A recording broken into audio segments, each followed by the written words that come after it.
She was only a quiet kid sitting in row 9, her feet barely touching the floor, her small backpack pressed against her knees as the airplane rolled down the runway. To everyone around her, she looked like any normal child, nervous, excited maybe. A little tired. No one paid special attention. The passengers were busy settling in, adjusting seats, fastening belts, checking phones before takeoff. But the girl kept staring out of the window with eyes far older than her age, like she was watching something only she could understand. The plane lifted into the sky, the engines humming smoothly. Flight attendants walked down the aisle with calm smiles, offering water and checking belts. Everything looked normal. But the girl in row 9 sat unusually still. Her hands were folded, yet her fingers kept tapping lightly, as if she was counting something in her mind. She didn't look scared. More like she was waiting for something. A man sitting beside her noticed her strange calmness. He tried to start a friendly conversation, but she just smiled politely. "I'm okay," she said softly. "Just listening." Listening to what? She had no headphones, no device. But she seemed to hear something nobody else did. Meanwhile, in the cockpit, the pilot and first officer were exchanging short, tense words. A small warning light had appeared on the dashboard, one that should never appear during a smooth climb. The pilot tapped a few buttons, checked a few readings, and felt a cold wave inside his chest. Something wasn't right with the navigation system. The screens were showing mismatched signals, and the automatic guidance was fighting against the manual controls. They tried to hide the tension, maintaining steady breathing, but the warning light kept blinking like a heartbeat, speeding up. Back in the cabin, passengers relaxed into the flight. Some opened books, some watched the tiny screens in front of them, and some tried to sleep.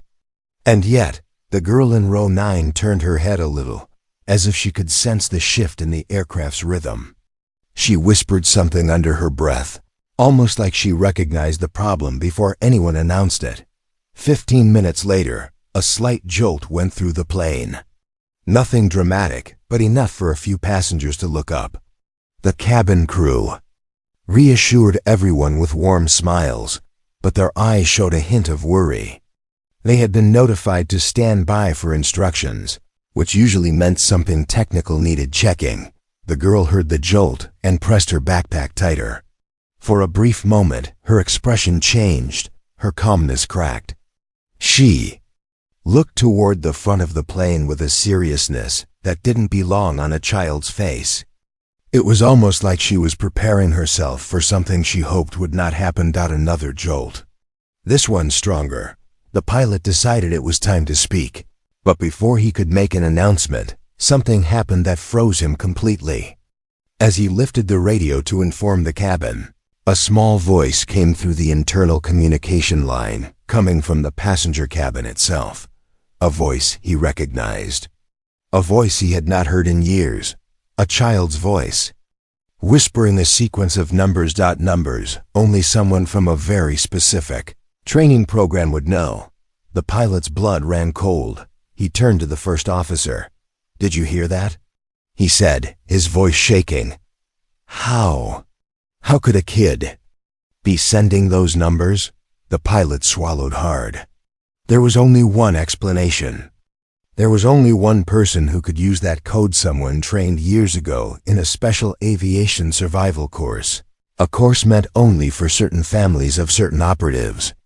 It was a code used in emergencies when someone on the plane understood the threat before the cockpit did. He grabbed the intercom button.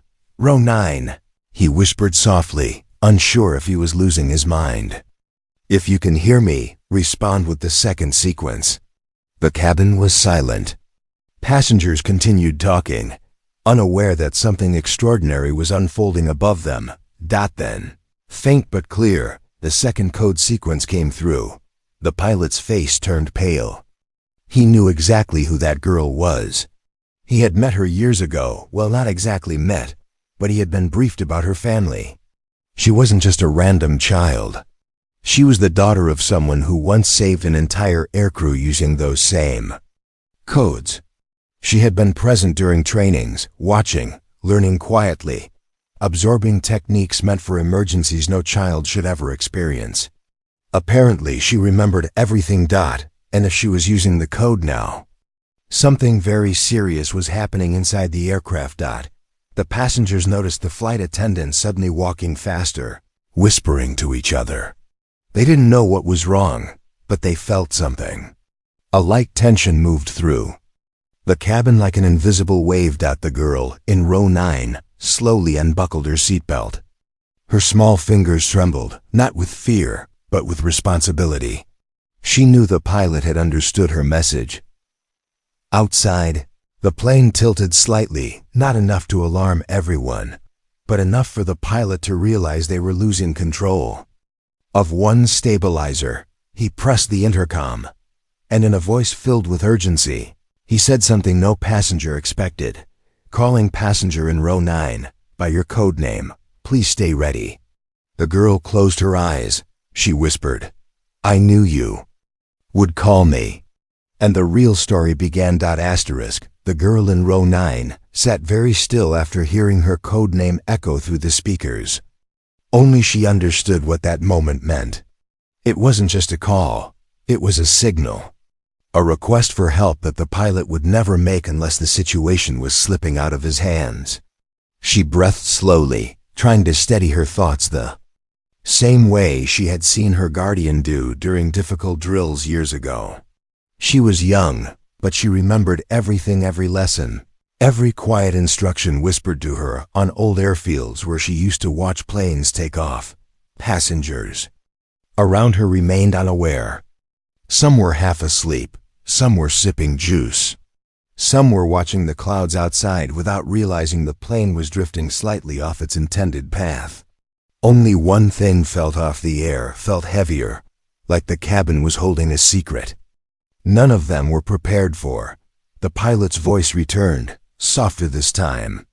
Row 9, if you are able, I need you to stay calm. I am going to send instructions only you will understand. He didn't say her name. He didn't have to. The code name was enough. She looked around. She couldn't let anyone notice her acting different. People might panic if they sensed something was wrong. She needed to move carefully, naturally, like a child simply adjusting her seat. She opened her backpack casually, pretending she was searching for a snack. But inside, she kept a folded notebook, a strange old notebook her guardian had once given her, filled with hand-drawn diagrams of airplane systems. Not full systems, just the basic parts of controls and signals she was told she should memorize, only in case of a life where minutes matter. Minutes were starting to matter now. Her small vibration passed through the floor, gentler than before, but more worrying. To her, she knew that vibration. It wasn't turbulence. It was the aircraft fighting itself. She saw a flight attendant walk by with an unnaturally bright smile. But her eyes revealed the truth, concern hidden just behind the polite mask. The girl gently tugged the attendant's sleeve. Excuse me, she whispered, trying to sound innocent. Can I go to the washroom? The attendant nodded quickly, grateful for something normal to focus on. Of course, sweetheart. Go ahead. The girl stepped into the aisle. She moved slowly, keeping her head down, but her mind was racing ahead. She wasn't heading to the washroom at all. She was heading to a small door near the front, the one that hid communication equipment. She knew the location because she had once visited a similar aircraft during a special training day. She also knew that if she could reach that door, she could send a manual signal back to the cockpit that would confirm what she suspected about the navigation issue. But before she could reach halfway up the aisle, the pilot spoke again, this time through the internal channel that played only near the cockpit area. It wasn't meant for the main cabin, but she heard it clearly as she stepped forward. This is worsening. Manual control unstable. If she understood the code, she will come forward. Her heart thumped once, hard. He was expecting her. She took one slow breath and continued walking, blending in with the movement of a few passengers stretching their legs. She reached the front section, where the air felt different, cooler, quieter. The hum of machinery was louder here. She stood near the small door, pretending to read a safety card. While she waited for the right moment, a second attendant approached, suspicious at first, but the pilot's soft buzz came through the crew. Communicator attached to the attendant's waist. Let her through. That is an order. The attendant froze, eyes widening for a moment, before she recovered her professional posture. She looked at the girl again, this time with new understanding. Come with me, dear, she said with unexpected gentleness. The girl followed her. The attendant quietly unlocked the small door and stepped aside. The girl slipped inside the narrow equipment space where dim lights blinked in patterns she recognized. It was warm and cramped, filled with wires and panels. Humming with activity, she touched one panel lightly, searching for the same signal indicator she had seen in her guardian's training notebook. There was a blinking pattern that didn't match the others. It was lost, confused, receiving two directions at once. That's why the plane was drifting. The system couldn't choose between two conflicting signals. She pressed the small communication button on the wall. I'm here, she whispered. The pilot answered instantly, his voice tight with relief. Good.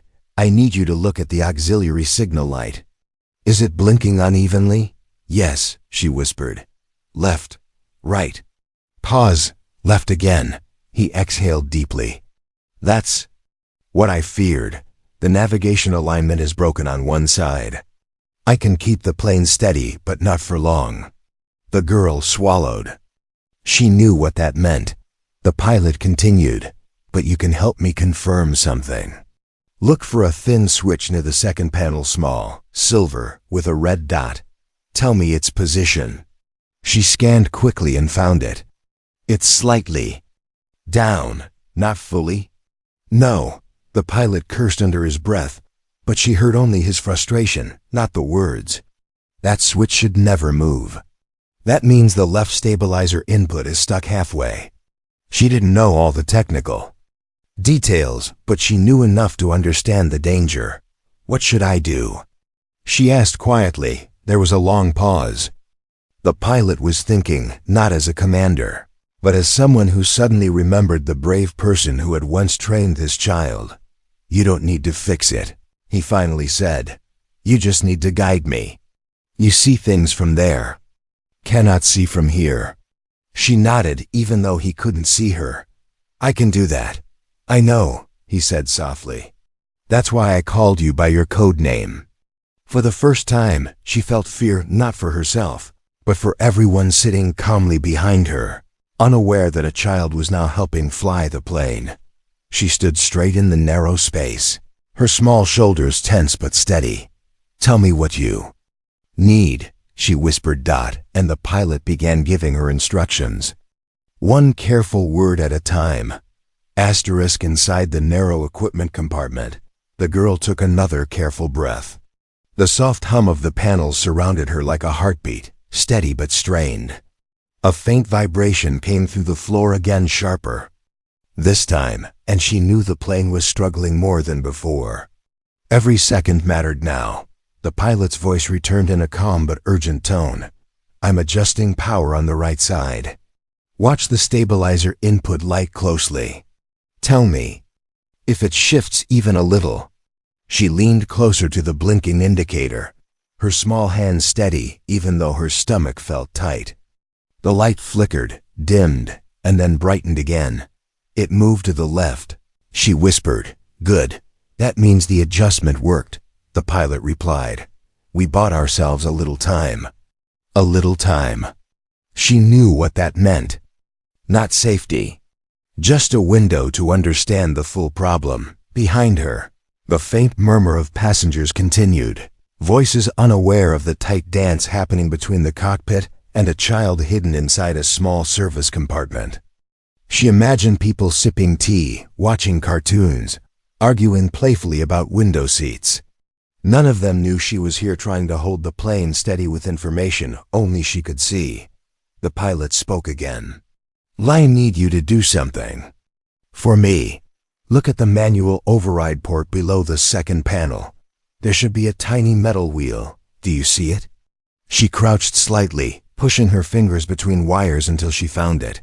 Yes, it's very stiff. It will be, he said. Tell me its angle. She squinted. Tilted right. Maybe 2 fingers worth. That's too much, he murmured to himself. The system thinks we're banking harder than we are. She didn't know the full meaning, but she understood enough.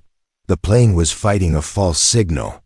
She also sensed something else in the pilot's voice. He was calculating, thinking many steps ahead, and he was trusting her completely. Something no adult had ever done in a moment this serious.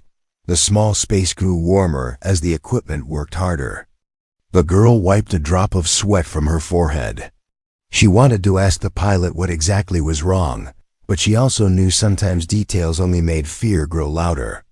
So she focused on her breath, the same slow breath she had learned during those old training sessions when her guardian would say, "Panic makes mistakes louder. Calm makes solutions visible." The pilot suddenly spoke again, but this time his tone was different, firmer, more serious, like he was preparing her for a decision she might not want to face. "You're doing great," he said quietly. "Better than many trained adults would. And because of that, there's something I need to tell you." She straightened. His voice made her heart beat faster. "The issue is not only the stabilizer," he continued. "There might be another malfunction. Something interfering with our main navigation. If that's true, we'll need to realign the system manually. Can you do that from the cockpit?" She asked gently, not without confirmation.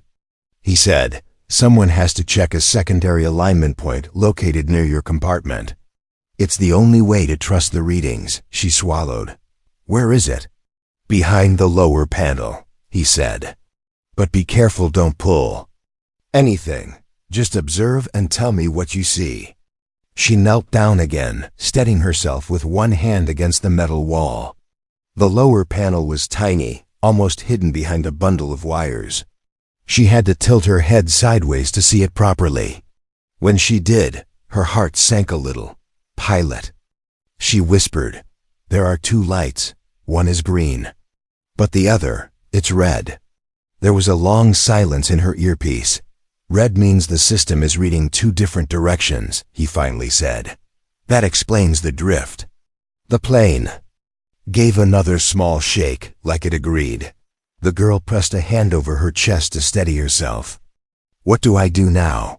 "You stay there," he said softly. "You are my eyes in that compartment. We're going to fix this together."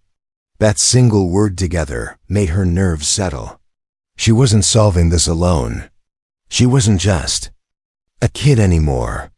She was part of the crew. The pilot continued, "I'm going to attempt a slow correction. Watch both the green and red lights. If the red one flickers, even once, tell me immediately." "Okay," she whispered. The seconds passed slowly. The plane shifted slightly, but more smoothly than before. She stared at the 2 lights until her eyes felt dry. Her breath became a rhythm she used to keep herself focused. Then it happened. The red light flickered, so briefly that someone else might have missed it. It flickered. She said quickly. The pilot didn't panic. He reacted like someone who understood the importance of tiny changes. "That's it. That confirms it. The left side guidance unit is unstable." She listened as he gave instructions to the first officer. Their voices quick but controlled. She understood only a little, but enough to know they were preparing a manual override. Then the pilot returned to her. His voice carried something new: respect. "You just saved us from making the wrong correction," he said. "If we had trusted the green light alone, it would have pushed the plane off course even more." She blinked, surprised. She hadn't thought about saving anything. She was just trying to help.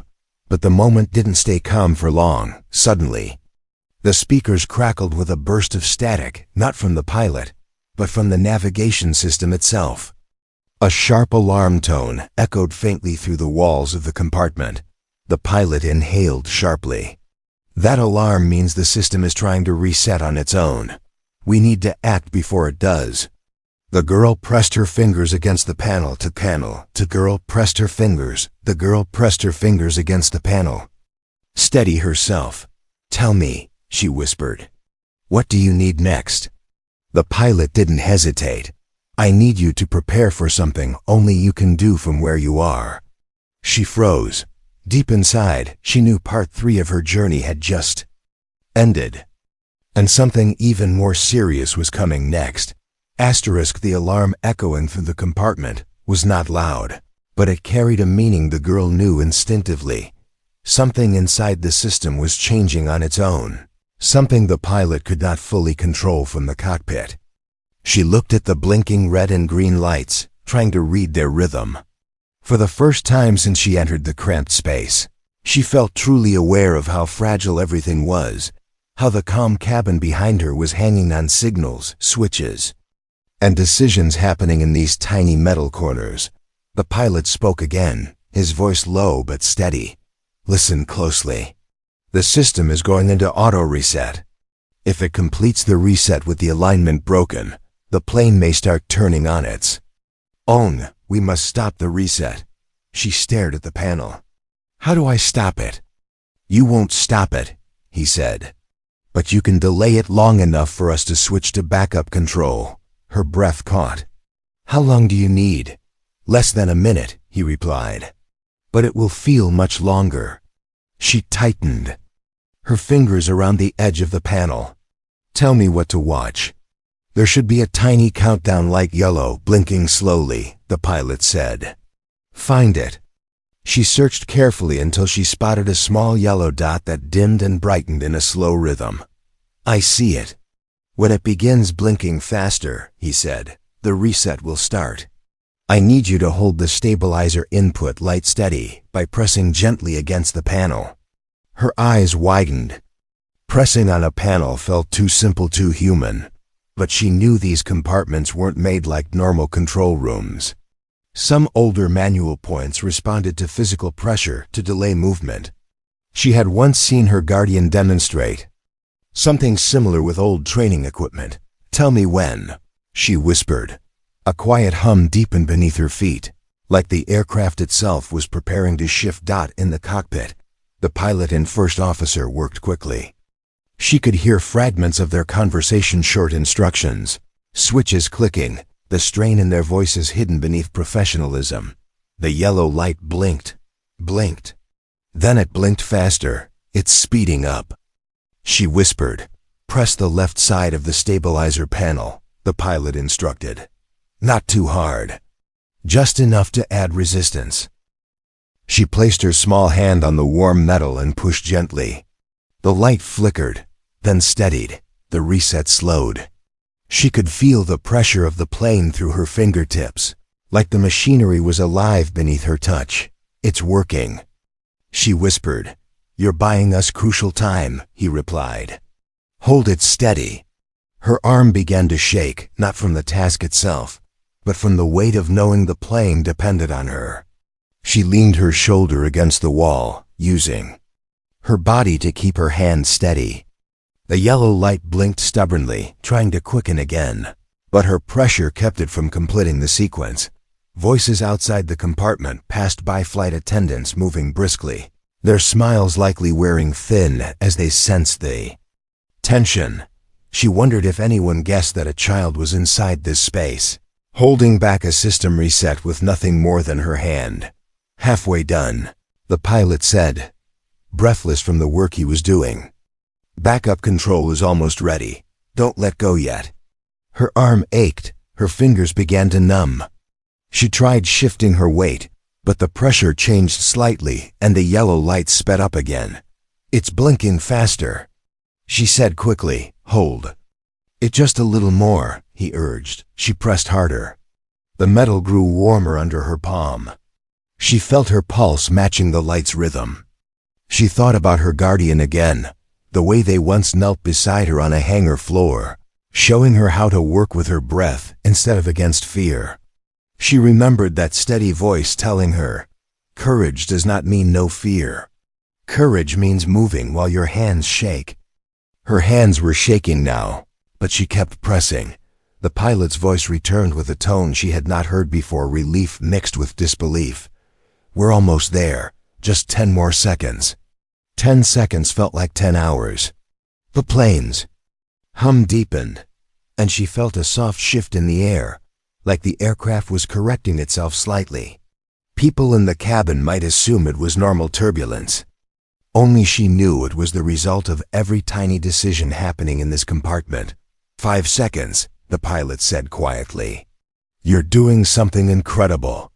The yellow light flickered one last time, then slowed back to its earlier rhythm. The pilot exhaled sharply. "We did it. Backup control is online. You can release the panel." She slowly removed her hand.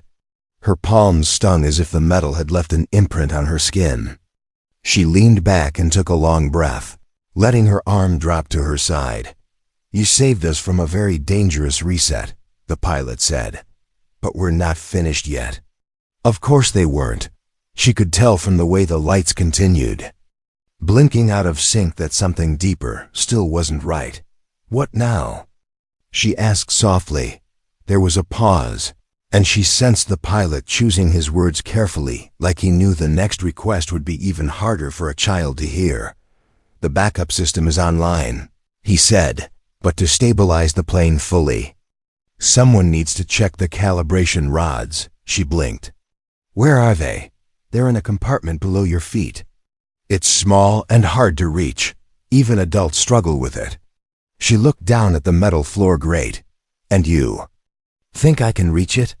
she asked. "I think," the pilot said slowly, "you are the only one who can." The girl stared at the floor, her breath quiet, her heartbeat steadying again as she prepared herself. Part 4 ended, with her knees bending as she reached for the latch, knowing that the next small space held the biggest challenge yet. The girl stared at the floor panel beneath her feet.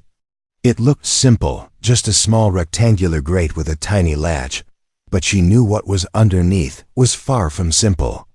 The calibration rods were part of the aircraft's older mechanical backup system, something most passengers never imagined existed. She had seen diagrams of them in her guardian's old notebook, but she had never expected to face them in real life. She crouched slowly, letting her hand rest on the warm metal as she found the latch. Her fingers shook slightly, but she took a soft breath, remembering the quiet voice from her training days. "Slow breath, clear mind." She whispered it to herself before pulling the latch upward. It clicked open with a small metallic snap. The grate lifted, revealing a narrow space below, darker and colder than the compartment she was already in. A soft air current brushed against her face, carrying the scent of old machinery and insulated wires. She could see the rods, 3 slim metal bars connected to a small mechanical hub. 2 seemed properly aligned, but the third was angled strangely. The pilot's voice came through, softer now, as if he sensed the effort she was making. "Describe what you see." "One rod is leaning," she whispered. "Not broken, but out of line." "That explains the uneven reading," he said. "We've been fighting that misalignment the entire time." She touched the rod lightly. It wobbled. Not dangerously, but enough to show it wasn't locked in its correct place. She knew immediately that if the rod wasn't aligned soon, the backup system would fail too, and then the plane's stability would depend solely on luck and wind. "How do I fix it?" she asked quietly. "You won't fix it completely," he said, "but you can realign it enough to give us control. You'll need to rotate it gently while checking if it clicks into its notch." She slipped her hand down into the narrow space. Her fingers brushed against the cool metal of the rod. It was smooth, slightly oily, and much heavier than she expected. She tried rotating it a little, but it resisted. "It's stuck," she said. "It will be," the pilot replied. "Use both hands if you can, but don't force it. Slow pressure." She sat on her knees, leaning forward until she could use both hands more comfortably. Her shoulders pressed against the walls of the compartment, giving her barely enough room to move. She placed her fingers firmly around the rod and began turning it again, slowly. Steadily. It moved. A tiny shift, but a real one. "You're doing it," the pilot said. She could almost hear him smile, but the movement stopped again halfway. The rod refused to complete the turn. "It won't go further," she whispered, frustration creeping into her voice. "Check the side," he said calmly. "See if anything is blocking it." She reached in and felt around carefully. Her fingers brushed a small piece of metal near the base, a loose washer stuck between the rod and the notch. It must have slipped out of place during the system. "Malfunction. There's something stuck," she said. "Can you move it?" "I think so." She tried pinching the washer, but it was too small. Her fingers kept sliding off. She tried again, this time using her nail to hook it. Her hand cramped from the angle, but she didn't stop. Finally, she managed to nudge it aside. "It's clear," she said softly. "Good. Try the rod again." She placed both hands on it once more and turned it gently. This time, it moved more smoothly, stretching, aligning, settling. She felt it slide into place with a faint click. "I heard it," she said, her voice lifting. "So did we," the pilot replied, relief flooding his tone. "The reading just stabilized on our end." For a moment, she allowed herself to breathe. The plane felt steadier beneath her knees, like it had exhaled along with her. But the calm lasted only seconds. A sudden tremor rippled through the aircraft, nothing violent, just a shift strong enough for her to understand that the sky outside was changing. Maybe a wind pocket, maybe turbulence, maybe something reacting to the manual adjustments. The passengers outside murmured, but no panic came. They still believed everything was normal. Only she and the crew knew how close the plane had come to losing control. The pilot returned to her, his tone steady but serious. "You did the hardest part. But listen carefully. Once I switch fully to manual backup, the plane will feel different. People might notice small movements." She nodded even though he couldn't see her. "What do I do now?" "For now," he said, "close the floor panel and stay near the stabilizer units. We may need you again if anything changes." She lowered the grate carefully and pressed it into place until the latch clicked. Her arms felt heavy, her knees sore from crouching in such a tight space. But she sat straight, resting against the wall for a moment as she let the tension drain from her body. Then she heard something she didn't expect. The pilot's voice, softened, gentler than it had been since the beginning, not commanding, not instructing, just human. "You've done more than many trained adults could do," he said. "Whoever taught you, they taught you well." A warmth spread through her chest, quiet and steady. She didn't feel like a hero. She felt like a child who had simply done what she could with the knowledge she had. But then the pilot added something that made her sit up again. "And now," he said, "I need to tell you something important. Something about why I recognized your code name." She froze. Her guardian had told her never to speak that code name aloud. It belonged to a past filled with secrets she didn't fully understand. "What do you mean?" she whispered. The pilot hesitated. "It's time you knew," he said quietly. "The person who trained you once saved my life. The same way you're saving all of us now." The girl's heart thumped once slow, heavy, and she knew Part 5 had ended with more than just a stabilized plane. It ended with a truth she wasn't ready for. Asterisk. The girl sat frozen for a moment after hearing the pilot's words. The cramped metal compartment around her suddenly felt smaller, heavier. She had come this far focusing only on the lights, the switches, the rods, things she could touch, things she could fix. But this was different. This was about her past, a past she had never fully understood. "My guardian saved you?" she whispered. "Yes," the pilot replied softly, "many years ago. In a situation not so different from this one." His voice carried something deeper now, not fear, not urgency, something closer to gratitude. She pressed her palms against the cool floor to steady herself. She had known her guardian was trained, skilled, someone people respected. But she never imagined their actions had once saved an entire crew, including this pilot. What happened? She asked, her voice barely a breath. There was a pause. Then the pilot spoke gently, as if choosing careful memories.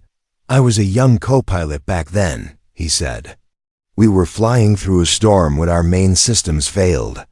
No one in the cockpit could understand what was happening. We thought we were going down. But your guardian, who was traveling quietly as a passenger, noticed something we didn't. They came forward and guided us through a manual correction that should have been impossible. She listened, eyes fixed on the blinking lights around her. She could almost picture the story, her guardian, calm and focused, doing the same thing she was doing now. They used the same codes you use today, he added. That is why when I heard your voice through the internal line, saying those numbers, I knew exactly who you were connected to. The girl lowered her head. They never told me. They wouldn't, the pilot said softly. People like your guardian don't speak about their bravery. They simply prepare the next person, just in case.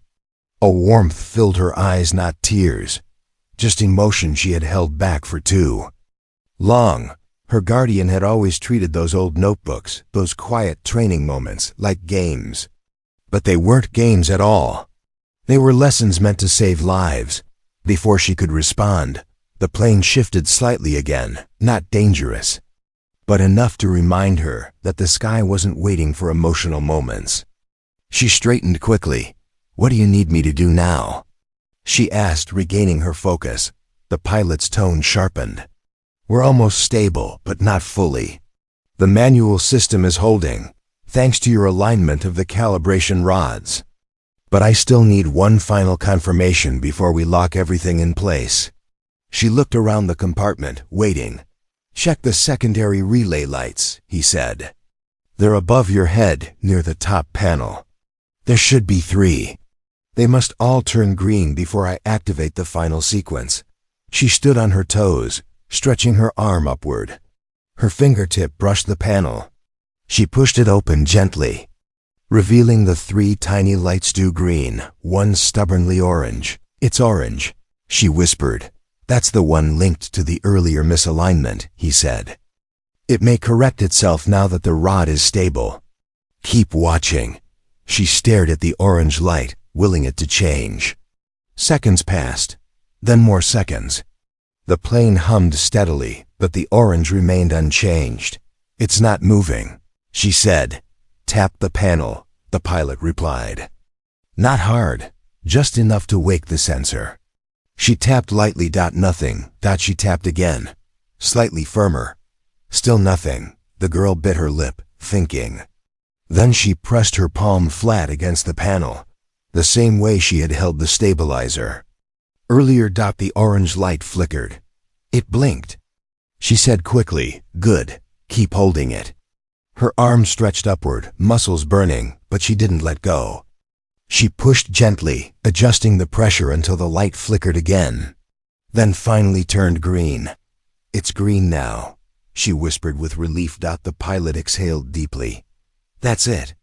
That's the final confirmation we needed. You've done every step perfectly. But before she could feel proud, a sudden announcement echoed through the cabin speakers, this time for all passengers. Ladies and gentlemen, we may experience a brief change in altitude as we stabilize the aircraft. Please remain seated with your seatbelts fastened. Passengers murmured in confusion.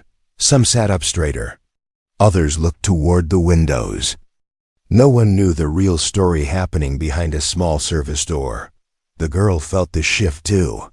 A gentle downward pull, followed by a smooth rise. The plane wasn't falling, it was correcting itself. It's working, she whispered.